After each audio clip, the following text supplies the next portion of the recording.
Sarah Martinez stared at her reflection in the bathroom mirror, barely recognizing the woman looking back at her.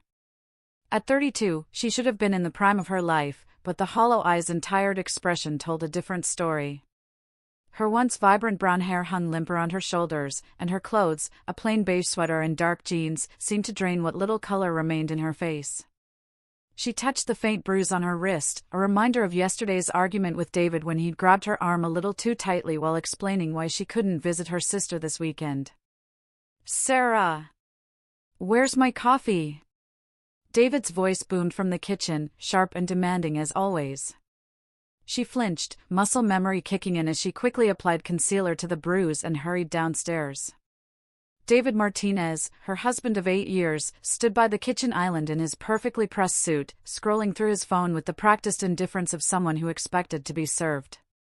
At 35, he was still handsome in that polished, corporate way that had first attracted her in college, but his charm had long since revealed itself as a carefully crafted mask for his need to control every aspect of their life together.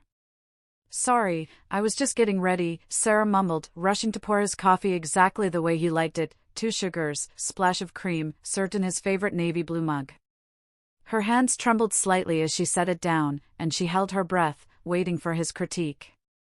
There was always something wrong, always some way she could have done better. David glanced up from his phone, his gray eyes scanning her appearance with the critical gaze of someone inspecting a disappointing purchase. "That sweater makes you look washed out," he said casually, taking a sip of his coffee. "And did you remember to pick up my dry cleaning yesterday? I specifically told you I needed my gray suit for the Henderson presentation today." Sarah's heart sank. She had remembered the dry cleaning, had even written it on her to-do list, but David had called her 3 times during her errands, each time with urgent requests that had eaten up her afternoon. By the time she'd finished grocery shopping and picking up his prescription, the dry cleaner was closed. "I'm sorry, I ran out of time. I can pick it up first thing this morning if you..." David's expression darkened, and he set his mug down with enough force to make her jump. The sound echoed through their pristine kitchen, all white marble and stainless steel, a showpiece that reflected David's taste perfectly while erasing any trace of Sarah's personality. "This is exactly what I'm talking about, Sarah. I give you simple tasks, basic responsibilities, and you can't even handle those. What do you do all day? You don't work, you don't have kids to take care of, and you can't manage to run a few errands?" His voice was cold, controlled, but Sarah could hear the underlying anger that always made her stomach clench with anxiety. She wanted to remind him that she'd wanted to work, had begged him to let her take the marketing position at the local nonprofit last year, but he'd convinced her that her place was at home, taking care of him and their house. "I'll do better," she whispered, the words automatic after years of practice. "I'll pick up your suit and have it ready for tomorrow. Maybe I can ask Mrs. Patterson next door if she knows a place that offers same-day service." David studied her for a moment, his expression softening just enough to give her hope that the storm was passing. "That's my girl," he said, reaching out to cup her cheek with deceptive gentleness. "You know I only get frustrated because I care about us, about our life together. I work so hard to provide for you, to give you this beautiful home, and all I ask is that you handle the little things so I can focus on the big picture." Sarah leaned into his touch despite herself, desperate for any scrap of affection, any sign that somewhere beneath his criticism and control, the man she'd fallen in love with still existed. But as quickly as the tenderness appeared, it vanished. David dropped his hand and grabbed his briefcase, already shifting into his professional mode. "I'll be late tonight. The Henderson meeting might run long, and then I'm having drinks with the partners. Don't wait up." Sarah nodded, though a part of her wondered if there really was a meeting or if this was just another way to keep her isolated, unsure of his whereabouts and dependent on his version of reality. As the front door closed behind him, Sarah sank into one of the kitchen bar stools and looked around at the perfectly appointed space that felt more like a museum than a home. Every surface was clean, every object in its designated place, exactly as David preferred. Her laptop sat on the far end of the counter, closed and gathering dust. She'd once dreamed of writing, had even started a novel about a woman who traveled the world as a food critic, tasting exotic cuisines and writing about the people she met along the way. But David had laughed at her little hobby, suggesting she focus on more practical pursuits like organizing his schedule and managing their social calendar. The silence of the house pressed down on her, broken only by the gentle hum of the refrigerator and the distant sound of traffic. Sarah pulled out her phone and scrolled through her contacts, realizing with a start how few names remained. Most of her college friends had gradually disappeared from her life, discouraged by David's subtle hostility during social gatherings or her own reluctance to make plans that might interfere with his schedule. Her sister Monica lived 3 states away and had long since stopped calling regularly, tired of conversations that were interrupted by David's demands or cut short by Sarah's anxiety about keeping him waiting. She opened her photo gallery and scrolled back through months of images, pictures of David at various work events, their perfectly decorated home, carefully staged shots of their life that she posted to social media to maintain the illusion of happiness. But as she scrolled further back, she found a picture that made her breath catch. It was from their honeymoon in Italy, 8 years ago. In the photo, she was laughing at something off camera, her eyes bright with joy and possibility.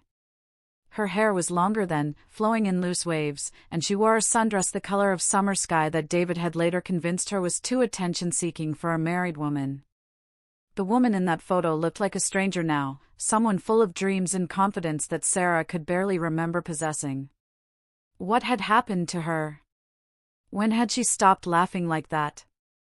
When had she started asking permission to buy a new book or meet a friend for coffee?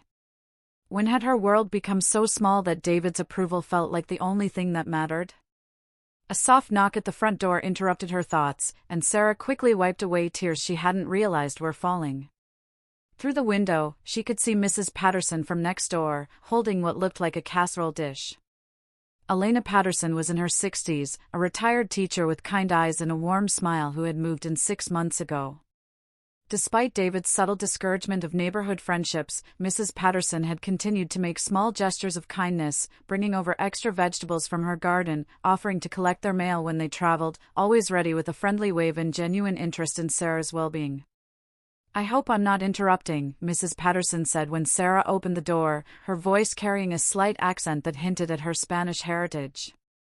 "I made too much arroz con pollo last night, and I thought you might enjoy some. My grandmother's recipe, it always makes people feel better." There was something in the older woman's eyes, a knowing look that made Sarah wonder if her struggles were more visible than she'd thought. "That's so thoughtful of you," Sarah said, accepting the warm dish. "Would you like to come in for coffee?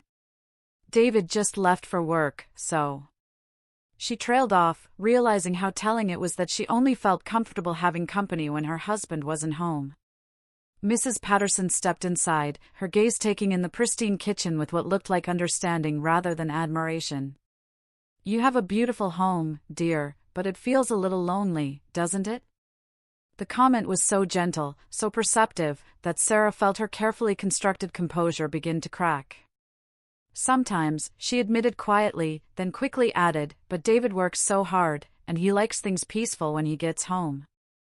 "I understand that." Mrs. Patterson nodded, but her expression suggested she understood more than Sarah was saying. "My late husband was a wonderful man, but even he knew that a home should reflect both people in a marriage," she said softly. "A relationship where only one person's voice is heard isn't really a relationship at all, it's a performance." The words hit Sarah like a physical blow, not because they were harsh, but because they were true. How long had she been performing the role of the perfect wife, losing pieces of herself with each scene? As Mrs. Patterson left an hour later, promising to share her grandmother's flan recipe soon, Sarah found herself standing in front of the hallway mirror again. But this time, instead of seeing a stranger, she saw glimpses of the woman from the honeymoon photo, buried under years of self-doubt and suppression, but still there. For the first time in months, maybe years, a dangerous thought began to form in her mind: what if she didn't have to live like this? What if there was another way?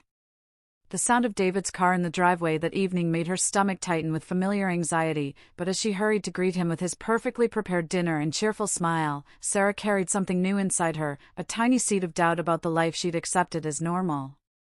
And sometimes, that's all it takes for everything to change. 3 weeks had passed since Mrs. Patterson's visit, and Sarah found herself thinking about their conversation more often than she cared to admit. The older woman's words about relationships being performances rather than partnerships had lodged themselves deep in Sarah's mind, creating a constant low-level discomfort that she couldn't shake. It was like having a pebble in her shoe, small enough to ignore for a while, but persistent enough to eventually demand attention. David had been working longer hours lately, or at least that's what he claimed. The Henderson presentation had been a success, leading to more responsibilities and late nights at the office. Sarah had initially felt guilty for feeling relieved by his absence, but as the days passed, she began to notice how much lighter the house felt without his constant scrutiny. She found herself humming while doing laundry, lingering over her morning coffee instead of rushing through breakfast, and even daring to rearrange the living room pillows in a way that pleased her rather than matching David's rigid aesthetic preferences. It was on a Tuesday morning, while David was in the shower preparing for another important meeting, that Sarah made a decision that would have been unthinkable just a month earlier. She opened her laptop and, with trembling fingers, began typing. The words came slowly at first, then faster as muscle memory took over. She wasn't writing the novel she'd abandoned years ago, but something simpler, more immediate, a blog post about the perfect arroz con pollo recipe, inspired by Mrs. Patterson's gift.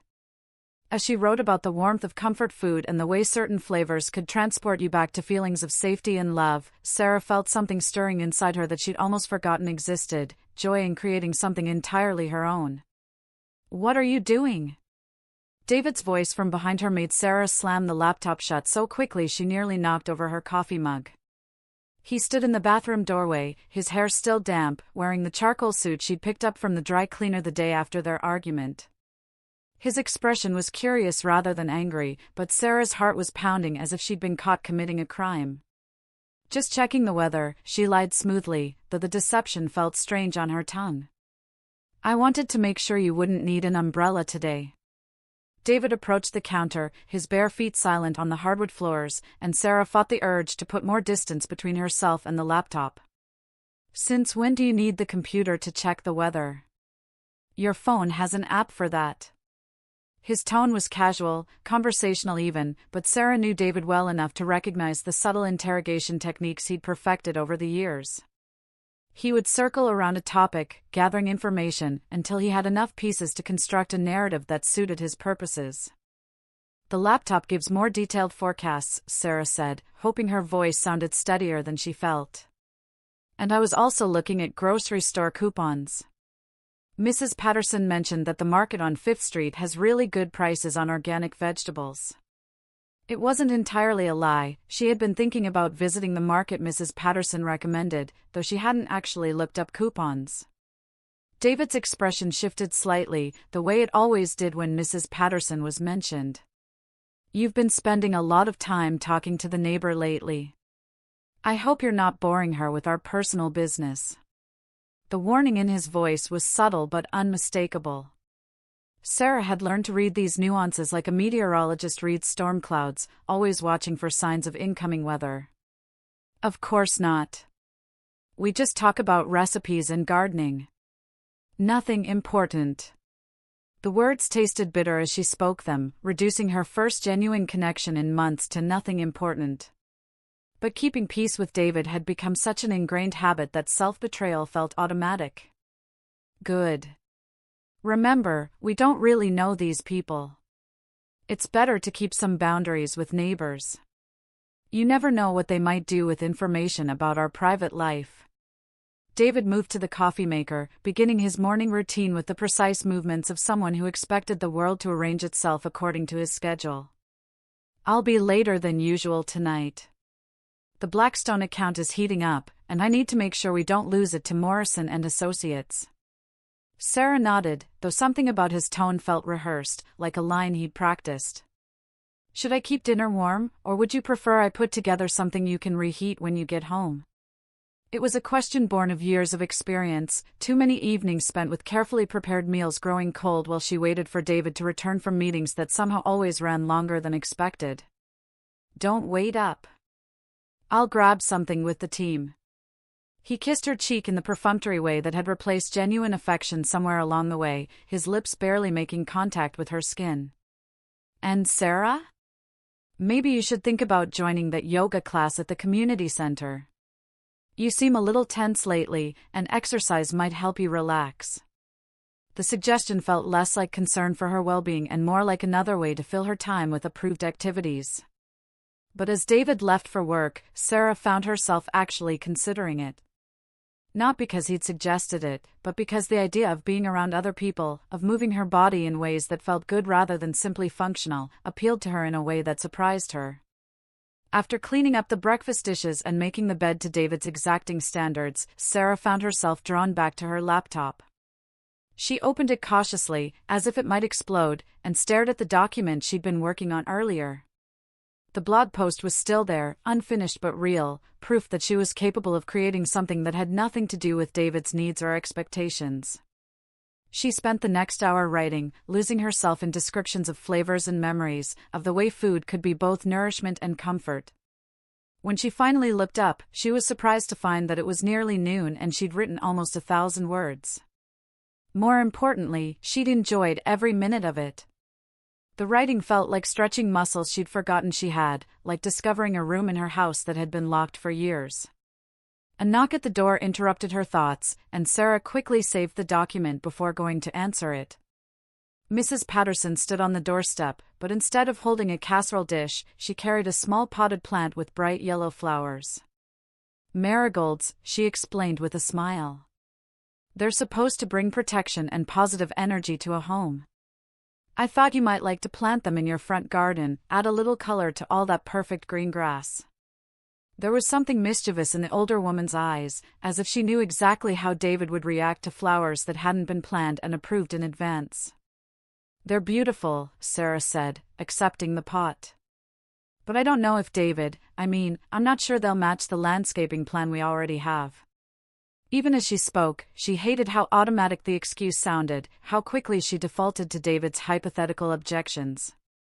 Mrs. Patterson's expression grew gentle but firm. Sarah, dear, it's your garden too.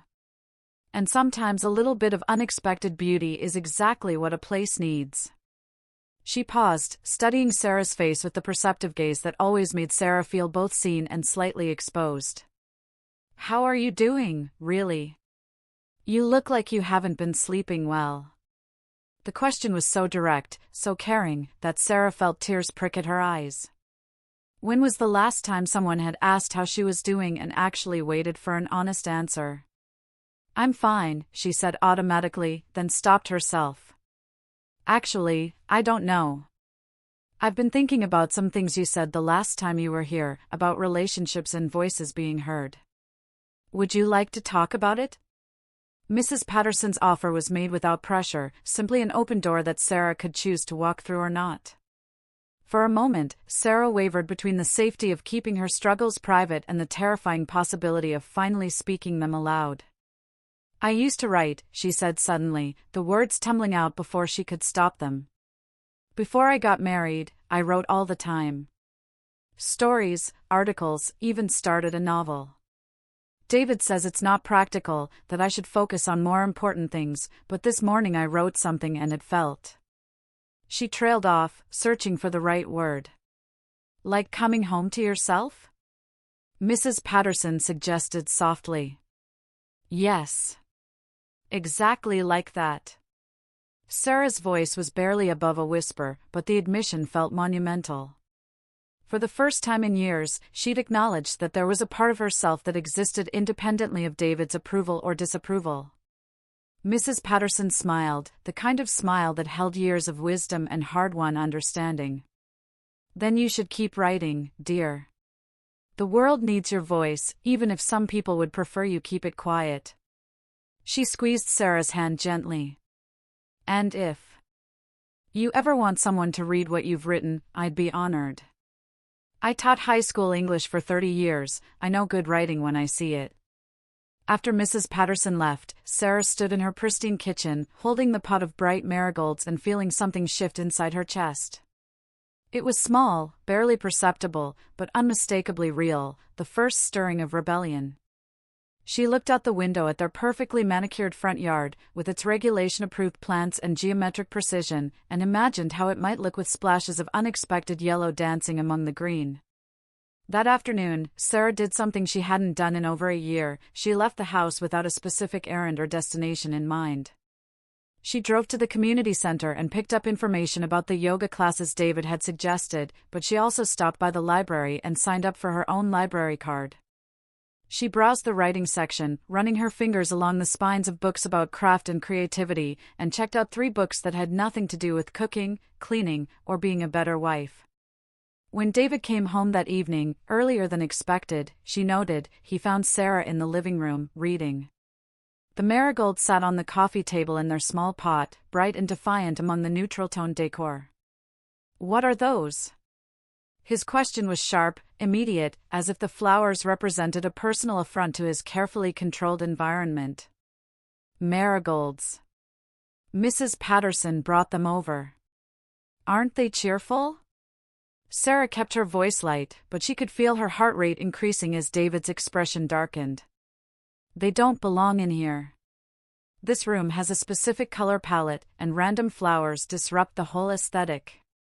Besides, I thought we agreed that we don't need the neighbors bringing things over all the time."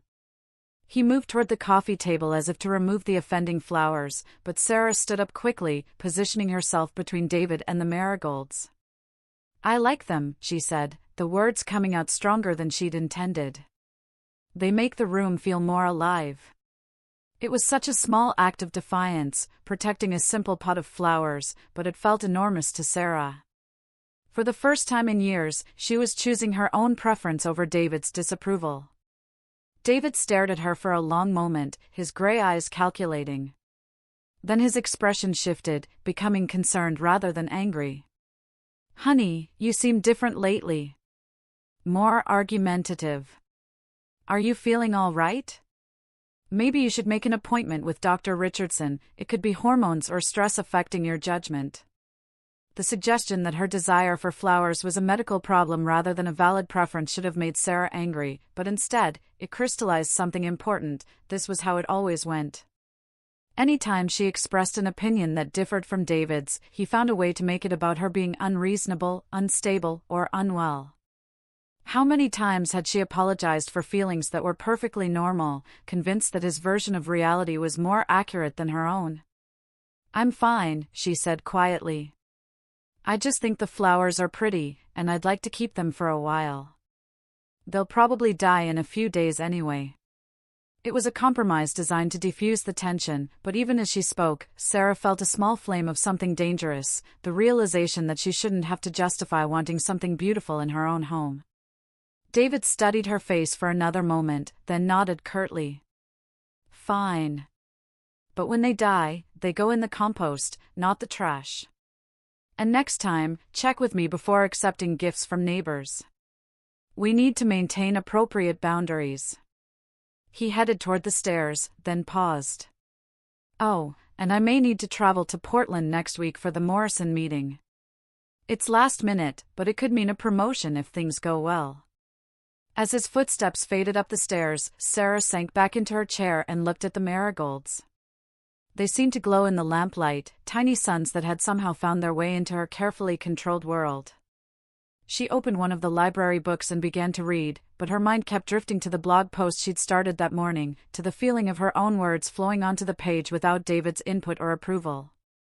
Outside, the sun was setting, painting the sky in shades of orange and pink that reminded Sarah of the way she used to feel about possibilities, back when her world felt infinite instead of prescribed. Something was changing inside her, something that couldn't be controlled or dismissed or explained away as hormones. It was small and fragile, like the flowers on her coffee table, but it was growing. David's trip to Portland was scheduled for the following Thursday, and as the week progressed, Sarah found herself experiencing an emotion she barely recognized: anticipation. For 3 days, she would have the house entirely to herself, free from the constant vigilance required to maintain David's standards and avoid his criticism.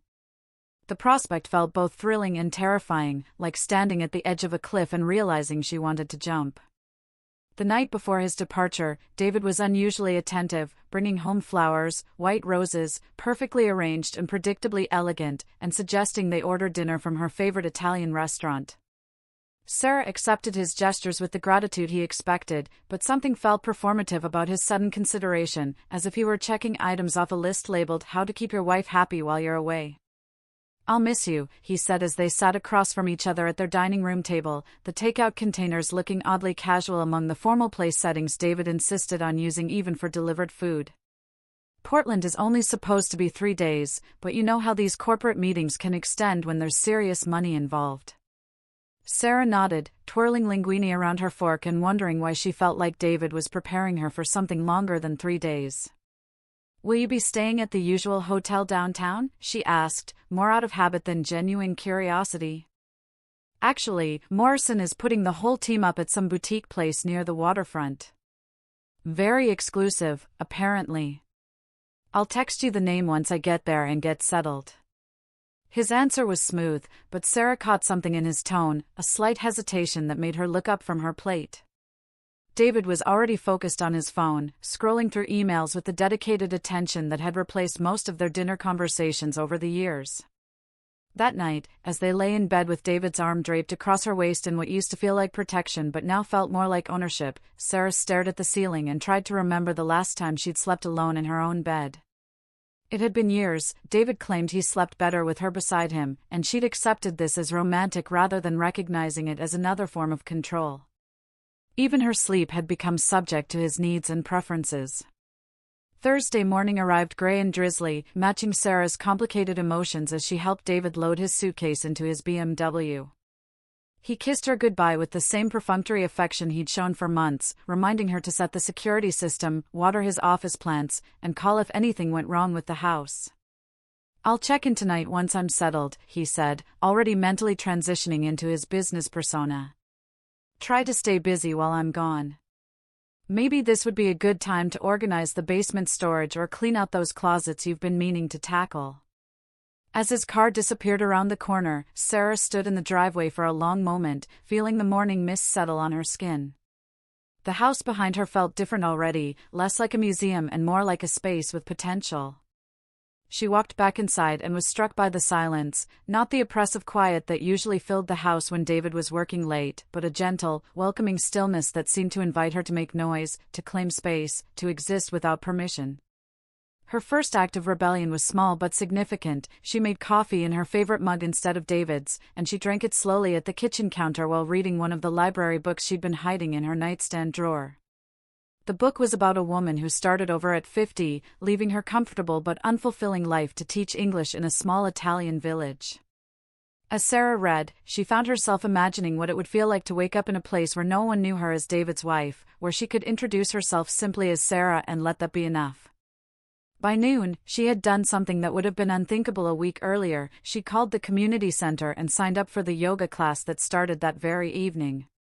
Not because David had suggested it, but because she wanted to remember what it felt like to move her body in ways that pleased her rather than simply maintaining the appearance he found acceptable. But it was her decision to visit Mrs. Patterson that afternoon that would prove to be the real turning point. The older woman welcomed her with characteristic warmth, leading her to a cozy kitchen that felt like the opposite of Sarah's sterile showcase, lived in, colorful, filled with the comfortable clutter of someone who used their space for living rather than impressing others. "David's away on business," Sarah explained as Mrs. Patterson bustled around preparing tea and arranging homemade cookies on a cheerful yellow plate. "I thought it might be nice to finally have that conversation about your grandmother's flan recipe." Mrs. Patterson's eyes twinkled with understanding. "Of course, dear. Though I suspect you might be hungry for more than just recipes." She settled into the chair across from Sarah, her expression growing serious. "How are you feeling about having the house to yourself?" The question was so direct, so perceptive, that Sarah felt her careful composure begin to crack. "Free," she said quietly, then immediately felt guilty for the admission. "That sounds terrible, doesn't it? A wife should miss her husband when he's away, not feel relieved." "There's nothing terrible about feeling free in your own home," Mrs. Patterson said gently. "The terrible thing is feeling like you need permission to exist when someone else isn't watching." She reached across the table and covered Sarah's hand with her own, weathered fingers warm and reassuring. "Sarah, can I ask you something personal?" When was the last time you made a decision, any decision, without first considering how David would react? The question hit Sarah like a physical blow, not because it was harsh, but because it illuminated a truth she'd been avoiding. She sat in silence for several minutes, mentally reviewing her daily routines, her choices about what to wear, what to eat, how to spend her time, whom to see. Every single decision, from the mundane to the significant, had been filtered through the what to eat, how to spend her time, whom to see. Every single decision, from the mundane to the significant, had been filtered through the lens of David's preferences and potential reactions. I can't remember, she whispered, and the admission felt like stepping off a ledge. I can't remember the last time I did something just because I wanted to, without thinking about whether he'd approve. Mrs. Patterson nodded with the sad recognition of someone who had perhaps faced similar realizations in her own life. That's not love, dear. That's not even a healthy relationship. That's... She paused, choosing her words carefully. That's someone teaching you to disappear, bit by bit, until there's nothing left but what they want you to be. The words hung in the air between them, stark and undeniable. Sarah felt something breaking open inside her chest, not painful exactly, but raw and overwhelming. For years, she'd told herself that David's control was protection, that his criticism was meant to help her improve, that his isolation of her from friends and interests was evidence of how much he valued their relationship. But sitting in Mrs. Patterson's warm kitchen, surrounded by the comfortable chaos of a life fully lived, Sarah began to see her marriage with new eyes. I used to paint, she said suddenly, the memory surfacing from some buried place. In college, before I met David. I was actually pretty good at it. I had a professor who said I had real talent, that I should consider art school after graduation. But David said art wasn't practical, that I needed to focus on building a stable life. So I stopped. She laughed, but there was no humor in it. I can't even remember where I put my supplies. I think they might be in storage somewhere, buried under boxes of David's old business magazines and files. Mrs. Patterson's expression grew fierce, the mild-mannered neighbor replaced by someone who looked like she could take on the world. It's not too late, you know. 32 isn't the end of anything, it's barely the beginning. People start over at 60, at 70. The only question is whether you're brave enough to remember who you were before someone convinced you to be smaller. That evening, Sarah attended her first yoga class in over a decade. The community center studio was filled with women of all ages, their conversations flowing easily as they set up mats and caught up on each other's lives. Sarah felt like an alien among them, unsure how to participate in casual social interaction without David's presence to define her role. But as the class began and the instructor guided them through poses that required focus and breath, Sarah felt something miraculous happen. For 90 minutes, she existed entirely in her own body, connected to her own experience, without reference to anyone else's expectations or judgments. Walking to her car afterward, Sarah felt lighter than she had in years. Her muscles were pleasantly tired, her mind clearer than it had been in months. She was so lost in the unfamiliar sensation of physical and emotional well-being that she almost missed the black BMW parked across the street from her house. David was home early. Sarah's heart began racing as she pulled into the driveway, her mind scrambling to construct an explanation for her absence that wouldn't trigger his anger. The yoga class had run later than expected, and she hadn't thought to check her phone for messages. As she gathered her mat and water bottle, she could see David's silhouette in the living room window, and even from a distance, his posture radiated displeasure. The front door opened before she could reach for her keys, and David stood in the doorway wearing the expression she'd learned to dread, controlled fury masquerading as concerned disappointment. He was still in his business clothes, his tie loosened and his usually perfect hair slightly disheveled, as if he'd been running his hands through it. "Where were you?" His voice was deceptively calm, but Sarah could hear the anger underneath. "I've been calling for 2 hours. I came home early to surprise you, and you're not here. The neighbors saw you leave this afternoon and didn't see you come back. Where did you go?" Sarah's mind went blank, all the reasonable explanations she'd prepared evaporating under his stare. "I went to yoga," she said simply, holding up her mat as evidence. At the community center. You suggested I should try it, remember? For relaxation. David's eyes narrowed, and he stepped aside to let her enter the house, but she could feel his scrutiny like a physical presence. You went to yoga. For 4 hours. Without telling me where you were going or when you'd be back. His tone made it sound like she'd committed a serious crime rather than taking a fitness class. The class was only 90 minutes, but afterward I stayed to talk with some of the other women. I didn't realize how late it had gotten. Sarah hung her jacket in the closet, trying to project normalcy while her heart hammered against her ribs. How was Portland? I thought you weren't coming back until Saturday. The meeting ended early, so I caught a flight home. I wanted to surprise my wife, but apparently she was too busy with her new friends to be here. David moved closer, and Sarah caught the faint smell of alcohol on his breath, along with something else, perfume that definitely wasn't hers. Who were these women you were talking to? What did you discuss? The questions felt like an interrogation, each one designed to gather information that could later be used against her. Sarah recognized the pattern from previous incidents when she deviated from his expected routines. He would collect details, find inconsistencies or connections he disapproved of, and then use them to justify restricting her activities further. Just normal conversation, she said carefully. The instructor mentioned that there's a writing workshop that meets at the center on Saturdays. Some of the women were talking about books they'd read recently. Nothing important. Even as she downplayed the interaction, Sarah realized she was already anticipating his disapproval of her interest in the writing workshop. David's expression grew darker. Writing workshop? Sarah, we've discussed this. You have responsibilities here at home, things that actually matter.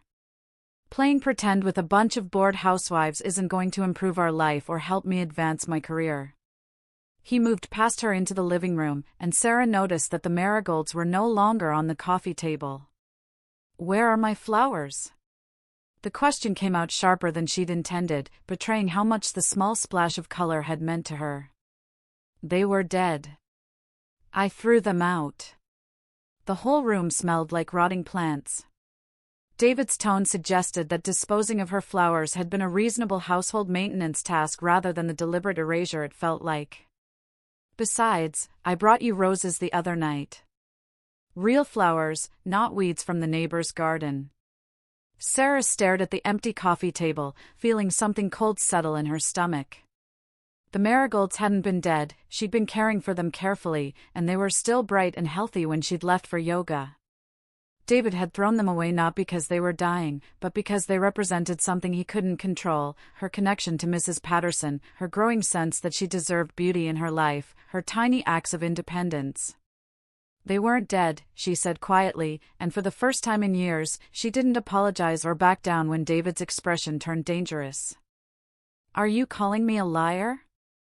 His voice was low, controlled, but Sarah could see the muscle in his jaw twitching the way it did when he was working to contain his temper. I think your new hobby is affecting your judgment, Sarah. First you disappear for hours without explanation, now you're arguing with me about garbage. Maybe these yoga classes aren't as beneficial as we thought. The argument about the marigolds continued for another hour, escalating in the familiar pattern that Sarah had learned to navigate over 8 years of marriage. David's voice never rose above conversational level, but his words became increasingly cutting, designed to make her question her own perceptions and memories. By the time he finally retreated to his home office to catch up on emails, Sarah felt emotionally battered and confused, wondering if maybe the flowers had been dying and she'd simply been too attached to notice. But that night, as she lay awake listening to David's controlled breathing beside her, something had shifted. For the first time, instead of automatically accepting his version of events, Sarah found herself clinging to her own memory of the healthy, vibrant marigolds. She remembered the way the morning light had caught their golden petals, how their cheerful presence had made her smile during her coffee breaks. That memory felt more real than David's convenient explanation about dead plants and bad smells. The next morning brought an unexpected opportunity for clarity. David announced over breakfast that he needed to return to Portland the following week. Apparently, the Morrison deal required additional meetings that could stretch into the weekend. His tone suggested this was an inconvenience he was bearing for the sake of their financial future, but Sarah caught something else in his expression, anticipation that had nothing to do with business meetings. "I know it's frustrating, all this travel," he said, buttering his toast with the precise movements of someone who approached even breakfast with systematic efficiency. "But if this deal goes through, we're looking at a significant bonus. Maybe we could finally talk about that kitchen renovation you mentioned last year." Sarah nodded automatically, though she couldn't actually remember mentioning any kitchen renovation. Their kitchen was already perfect according to David's standards, which meant it reflected his taste exclusively while erasing any trace of her preferences.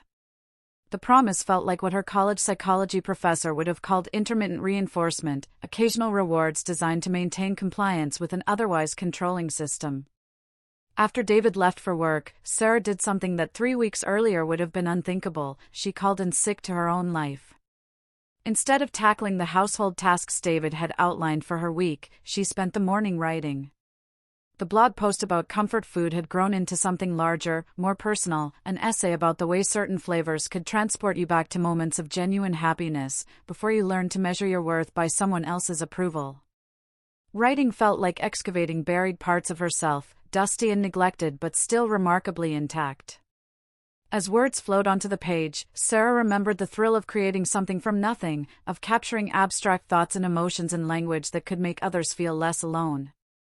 This was what she'd given up when David convinced her that writing was impractical, that her energy would be better spent supporting his career and maintaining their home. Around noon, Mrs. Patterson appeared at the back door, carrying a small ceramic pot painted with bright blue flowers. "I brought you something," she said, settling into one of Sarah's kitchen chairs as if they were old friends instead of neighbors who'd only recently begun to really talk. "My granddaughter made this in her pottery class. When I saw it, I thought of you." Sarah accepted the pot, running her fingers over the cheerful blue flowers that looked nothing like David's approved color scheme. "It's beautiful," she said, and meant it. "Though I should warn you, David might not appreciate more flowers in the house. He threw away the marigolds yesterday." Mrs. Patterson's expression darkened. "They weren't dead, were they?" When Sarah shook her head, the older woman sighed deeply. "Oh, dear. I was afraid of that. Sarah, can I tell you something about my marriage? Something I've never shared with anyone in this neighborhood?" For the next hour, Mrs. Patterson told Sarah about her first marriage to a man who had been charming in public and controlling in private. She described the gradual erosion of her confidence, the way she'd learned to second-guess her own perceptions, the isolation from friends and family that had happened so gradually she hadn't noticed until she was completely alone. It was like listening to her own story told by someone else, and the recognition was both comforting and terrifying. "How did you get out?" Sarah asked quietly, clutching the blue-flowered pot like a lifeline. "It took me 15 years to realize that love shouldn't make you disappear," Mrs. Patterson said. "And another 5 to find the courage to leave. But the day I finally understood that I was dying inside, that the woman I used to be was suffocating under the weight of his expectations, that was the day I started planning my escape." Escape. The word felt dangerous and thrilling on Sarah's tongue. She'd never thought of her marriage as something she might need to escape from, but as Mrs. Patterson spoke, Sarah began to see the careful construction of her cage, the way David had systematically isolated her from friends, discouraged her interests, and convinced her that his version of reality was the only valid one. "I'm not telling you what to do," Mrs. Patterson continued gently. "Every situation is different, and only you can decide what's right for your life. But I will tell you this, you deserve to exist as a whole person, not just as an extension of someone else's needs. You deserve to have opinions, interests, and dreams that belong to you alone." That afternoon, Sarah made a decision that would have consequences she couldn't yet imagine. She drove to the bank and opened her own savings account. It was small, funded with money she'd saved from grocery shopping and household expenses over the past few months, but it represented something revolutionary, financial independence, however modest. As she filled out the paperwork, her hand shaking slightly as she signed her name. Sarah felt like she was signing a declaration of independence from a life that had become too small to contain her. The bank teller, a young woman with kind eyes and purple-streaked hair, smiled as she processed the account. "Starting fresh?" she asked conversationally. "Something like that," Sarah replied, and realized it was the most honest thing she'd said to a stranger in years. That evening, David called from Portland to check in, and for the first time, Sarah found herself listening to the conversation differently. Instead of hanging on his every word and measuring her responses to maintain his approval, she noticed the subtle ways he gathered information about her activities, the leading questions designed to uncover any deviation from his expectations. "How was your day?" he asked, and Sarah could hear the faint sound of restaurant conversation in the background, along with a woman's laughter that definitely wasn't coming from other customers. "Quiet," Sarah said truthfully. "I did some writing, had tea with Mrs. Patterson, ran a few errands." She didn't mention the bank account, but she also didn't feel the familiar anxiety about potentially disappointing him with her activities. "Writing again?" David's tone sharpened slightly. "Sarah, we've discussed this. I don't want you getting obsessed with these hobbies that don't lead anywhere. You have real responsibilities that need your attention." For the first time in their marriage, Sarah felt a flicker of genuine anger at his dismissive tone. "It's not an obsession, David. It's something I enjoy, something that makes me feel creative and fulfilled. Isn't that worth something?" The silence on the other end of the line stretched long enough to make Sarah wonder if the call had dropped. When David finally spoke, his voice carried a warning she'd learned to recognize. "We'll discuss this when I get home. I think you need some perspective on what's really important in a marriage." After he hung up, Sarah sat in their pristine living room and looked around at the space that had never truly felt like home. Every surface, every color, every piece of furniture reflected David's preferences exclusively. Even the art on the walls, abstract prints in muted tones, had been chosen for their ability to complement the decor rather than evoke any emotional response. It was a beautiful room, magazine-worthy in its perfection, but it contained no trace of the woman who lived there. That night, Sarah did something she hadn't done in years. She rearranged the living room furniture. It was a small change, moving the reading chair closer to the window, angling the sofa to create a more conversational arrangement, but it felt revolutionary.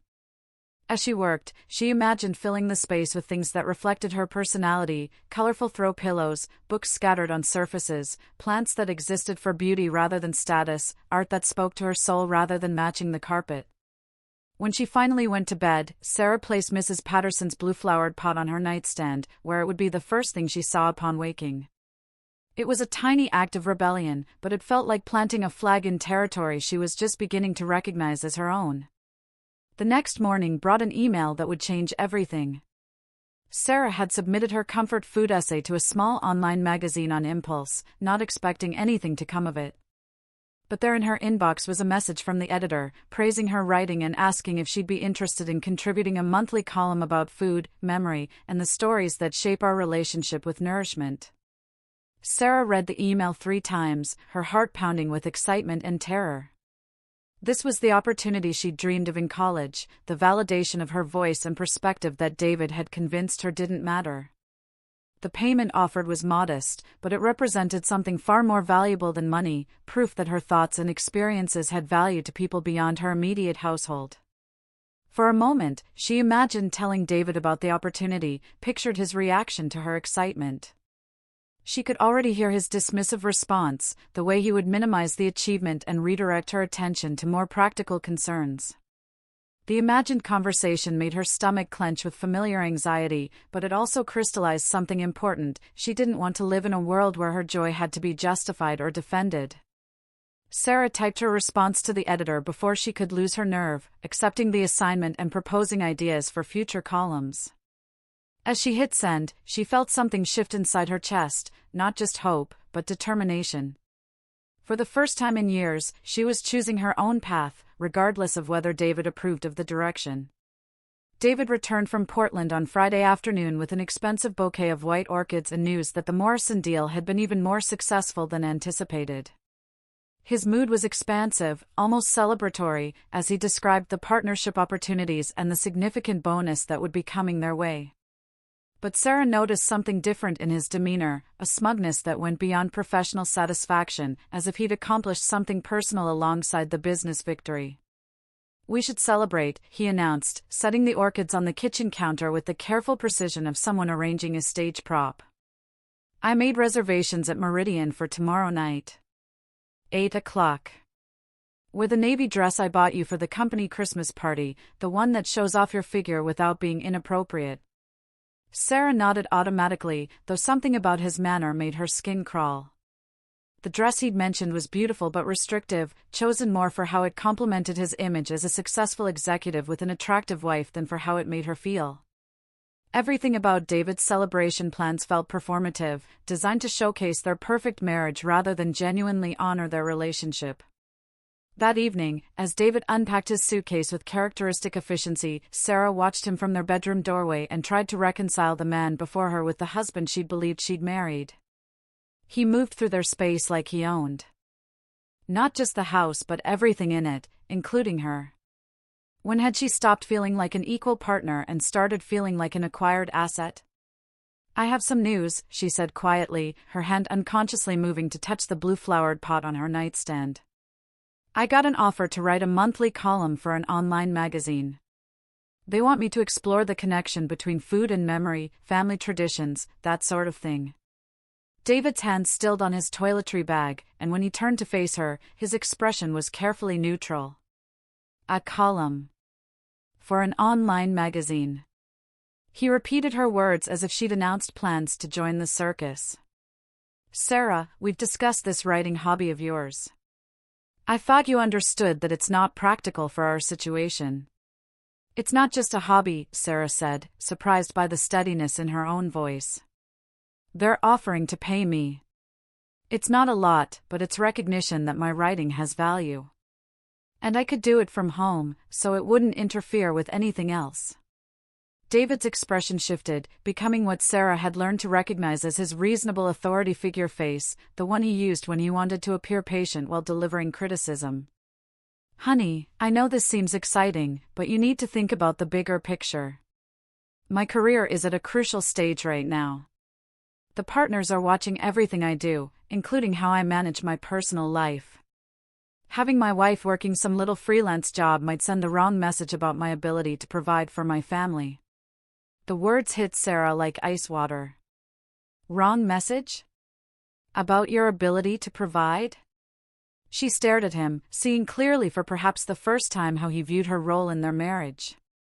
"David, this isn't about money or your ability to provide. This is about me having something of my own, something that uses my talents and gives me a sense of purpose. Your purpose is here, with me, building the life we've planned together." David's voice remained calm, but Sarah caught the edge of steel underneath. "Besides, what do you really know about food writing? You're not a chef, you don't have culinary training. What makes you think you're qualified to write about something so specialized?" Each word was designed to diminish her confidence, to make her question her abilities and retreat back into the safe space of his approval. Sarah recognized the pattern now, the way David systematically undermined her interests by questioning her qualifications, her judgment, her worth. But instead of the familiar wave of self-doubt, she felt something new, anger. "I know about food because I've been cooking for 8 years, she said, her voice growing stronger. "I know about memory and family because I've lived both. And I know about writing because I've been doing it since college, even when you convinced me to stop." The admission hung between them like a challenge. David's mask of patience slipped slightly. "You've been writing? When? What have you been writing?" His questions came rapid fire, and Sarah realized he was cataloging potential threats to his control. "Does it matter?" Sarah asked, and the question surprised them both. For 8 years, every aspect of her life had been subject to David's scrutiny and approval. The idea that she might have thoughts, activities, or interests that existed independently of his oversight was clearly foreign to him. "Of course it matters. I'm your husband. We don't have secrets from each other." David moved closer, and Sarah caught that familiar scent of cologne mixed with something else, perfume that definitely wasn't hers, the same fragrance she'd detected on his clothes after the Portland trip.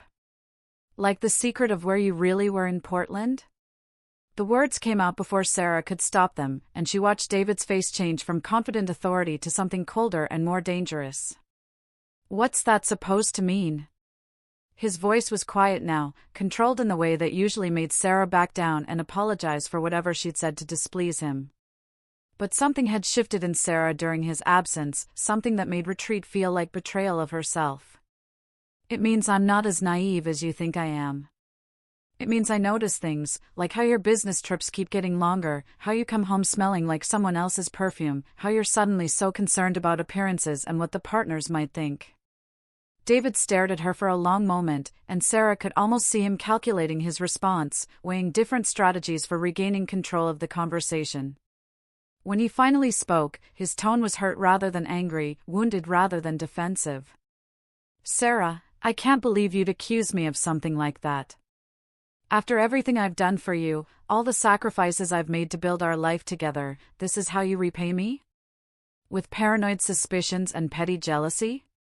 He sat down on the edge of their bed, suddenly looking deflated and vulnerable.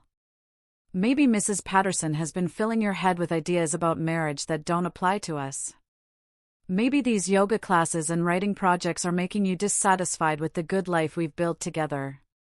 The manipulation was so smooth, so practiced, that Sarah felt a moment of vertigo. David had transformed himself from the aggressor to the victim in the space of a single paragraph, making her feel guilty for voicing legitimate concerns about his behavior. This was how it always went. Any time she questioned his actions or expressed dissatisfaction, he found a way to make it about her shortcomings, her instability, her failure to appreciate what she had. This isn't about Mrs. Patterson or yoga or writing, Sarah said quietly. This is about the fact that I don't recognize myself anymore. I don't recognize us. When did we become people who have conversations like this, where I have to justify wanting something for myself and you have to defend being gone for days at a time? David's expression grew harder. We became these people when you started prioritizing fantasies over reality. When you started listening to lonely neighbors instead of your husband. When you started caring more about some imaginary writing career than the actual marriage you're supposed to be investing in. The argument continued for another hour, circling through familiar territory, David's disappointment in her recent behavior, his concern for her mental state, his reminders of everything he'd sacrificed for their relationship. By the time they went to bed, sleeping on opposite sides of their king-size mattress like strangers, Sarah felt emotionally battered but oddly clear-headed. She'd seen the machinery of manipulation laid bare, understood the systematic way David had been reshaping her reality to fit his needs. The next morning brought an email from the magazine editor with details about the column and a deadline for her first piece.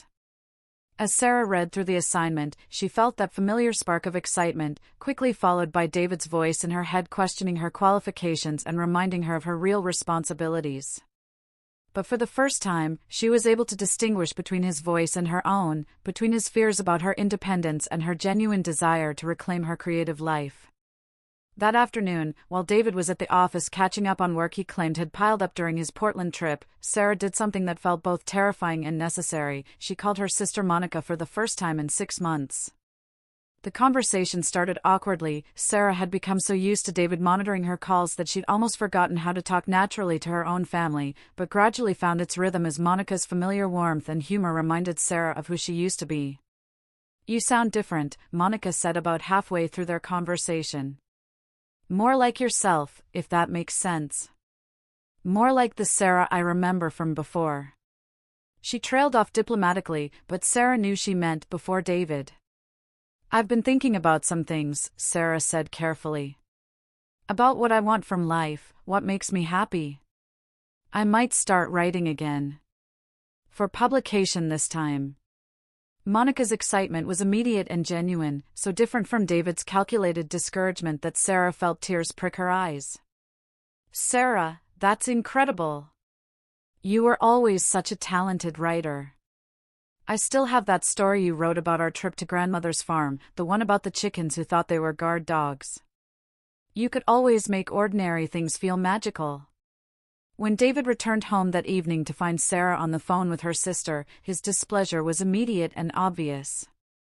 He didn't say anything directly, but his body language radiated disapproval as he made unnecessary noise in the kitchen, opening and closing cabinets with more force than required, clearly listening to every word of Sarah's conversation. "I should go," Sarah told Monica, though she wanted to keep talking for hours. "David's home and we have dinner plans." "Call me again soon," Monica said firmly. "I've missed talking to you." "And Sarah?" "Whatever you're thinking about doing, whatever changes you're considering, I support you. You know that, right?" The conversation left Sarah feeling simultaneously energized and guilty, connected to her family but increasingly alienated from her husband. As she dressed for dinner at Meridian, putting on the navy dress that David had selected for her, Sarah caught sight of herself in the full-length mirror and felt like she was looking at a costume rather than her own clothes. When had she stopped choosing what to wear based on what made her feel confident and beautiful? Dinner was an exercise in performance art. David was charming and attentive, playing the role of the devoted husband celebrating a business success with his loving wife. He ordered wine she didn't particularly like because it impressed the sommelier, steered the conversation toward topics that showcased his professional achievements, and touched her hand across the table in ways that looked romantic but felt possessive. Sarah played her part too, smiling at his stories, laughing at his jokes, being the perfect accessory to his carefully constructed image. But underneath the performance, Sarah was conducting her own internal audit of their relationship. She noticed how David never asked about her thoughts or feelings except as they related to his needs. She observed how he dominated conversations with other diners and waitstaff, needing to be the center of attention in every interaction. She recognized how even their most intimate moments had become scripts written by David, with her playing a supporting role in the story of his life. As they drove home through the quiet suburban streets, David reached over to squeeze her knee, and Sarah realized with crystal clarity that she no longer wanted to be touched by someone who saw her as a possession rather than a person. The recognition was shocking in its intensity, like waking up from a long dream to find herself in a life she no longer recognized as her own. The crisis began on a Tuesday morning with what should have been good news. David received confirmation of his promotion to senior partner, complete with a substantial salary increase and stock options that would secure their financial future for years to come. Sarah expected to feel happy for him, proud of his achievement, but instead she felt a cold dread settling in her stomach as she watched him celebrate by immediately making plans that would tighten his control over their life together. "We should start looking for a bigger house," he announced over breakfast, scrolling through luxury real estate listings on his tablet. "Something in Westfield Hills, where the other senior partners live. The image matters now more than ever. I need to look like someone who belongs in the executive ranks." He turned the screen toward her, showing a sprawling colonial with perfectly manicured grounds. "What do you think? It has that gourmet kitchen you've always wanted." Sarah stared at the house, all gleaming surfaces and formal spaces, and felt like she was looking at a beautiful prison. Moving to Westfield Hills would mean leaving the community center where she'd started yoga, leaving Mrs. Patterson whose friendship had become a lifeline, leaving the small independence she'd begun to build in their current neighborhood. It would mean starting over in a place where David's colleagues lived, where her every action would be scrutinized as a reflection of his professional image. "It's lovely," she said carefully, "but maybe we should take some time to think about it. Moving is such a big decision, and I've just started to feel settled here." She gestured toward the window, where she could see Mrs. Patterson tending her garden next door. David's expression shifted, becoming the patient but disappointed look she'd grown to dread. "Sarah, this promotion is the opportunity we've been working toward for years. The bonus alone will cover the down payment, and the mortgage will be less. About us. About whether there's a way forward that works for both of us." Sarah stepped into the office, noting how even the space reflected David's personality exclusively: leather furniture, expensive art, not a single item that spoke to her interests or presence in his life. David leaned back in his chair, studying her with the calculating gaze she'd grown to recognize as his assessment mode. "I assume this conversation is going to involve more of your newfound insights about our relationship?" "It's going to involve honesty," Sarah said simply. "Mine and hopefully yours. David, I love you." I've loved you for 8 years, and I don't want our marriage to end. But I can't continue to exist as a supporting character in your life story. I need to be a whole person, with my own goals and interests and voice in our decisions. And if I can't accept this new version of you? David's question was posed like a challenge, but Sarah heard something else underneath: uncertainty, maybe even fear. Then we'll both have to decide if that's something we can live with, Sarah said, her voice steady despite the way her heart was racing. But David, I'm hoping you'll consider couples therapy. Someone neutral who can help us figure out whether we can build something together that honors both of our needs. David was quiet for a long time, his fingers drumming against his desk as he processed her request. When he finally spoke, his voice carried a weariness Sarah had never heard before. You really believe I've been controlling you?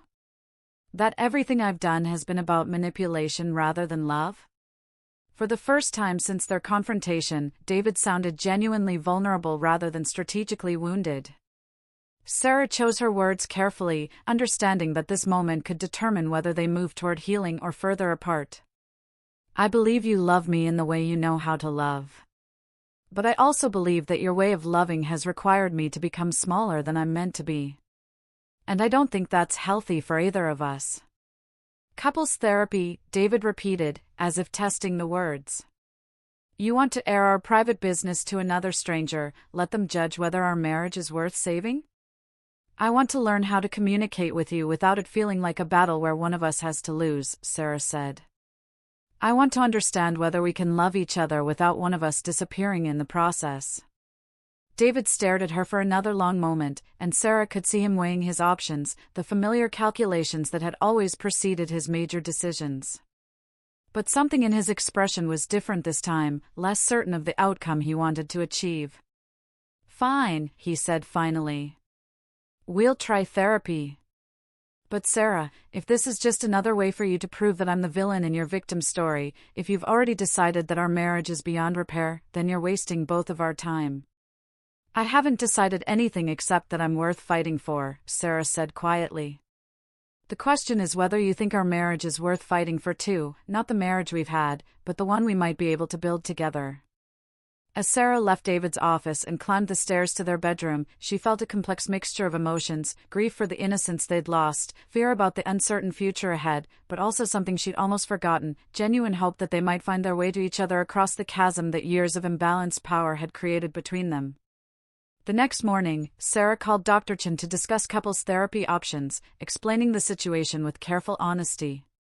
Dr. Chen listened thoughtfully before recommending a colleague who specialized in helping couples navigate power imbalances and rebuild relationships on healthier foundations. I want you to understand, Dr. Chen said gently, that couples therapy only works when both partners are willing to examine their own contributions to the relationship problems. If David enters therapy believing that the goal is to fix you rather than to understand how you can both change, the process won't be successful. Sarah understood the warning, but she also knew she had to try. Not because she owed it to David or to their marriage, but because she owed it to herself to explore every possibility before making the decision to walk away from 8 years of shared history.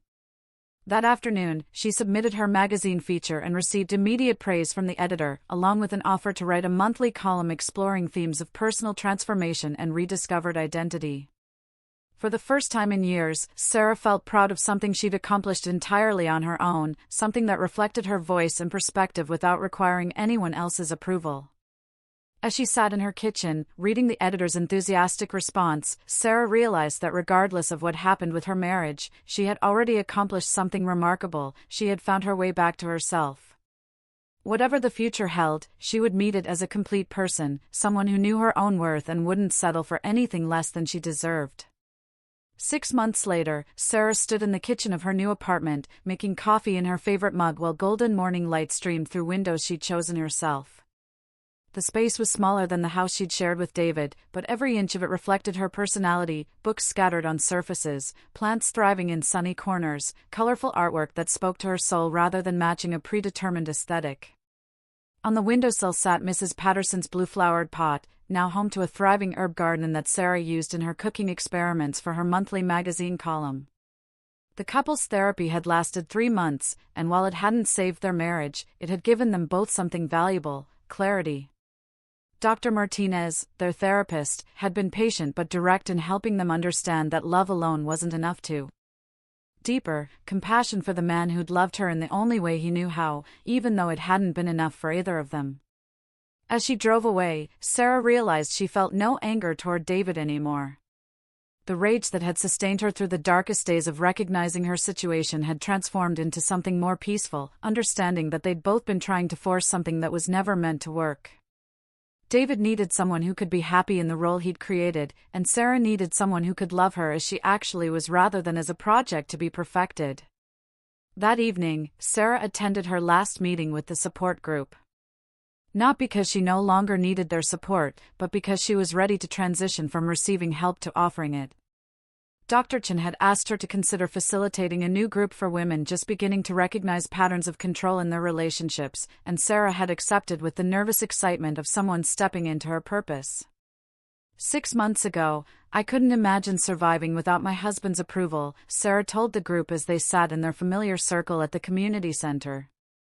I thought needing his permission for everything was normal, that questioning his decisions was disloyal, that making myself smaller was what love required.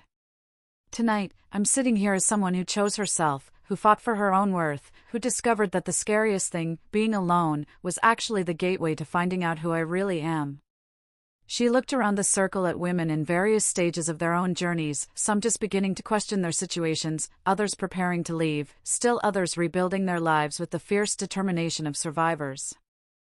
I won't lie to you, it's terrifying to choose yourself when you've been taught that your value comes from serving someone else.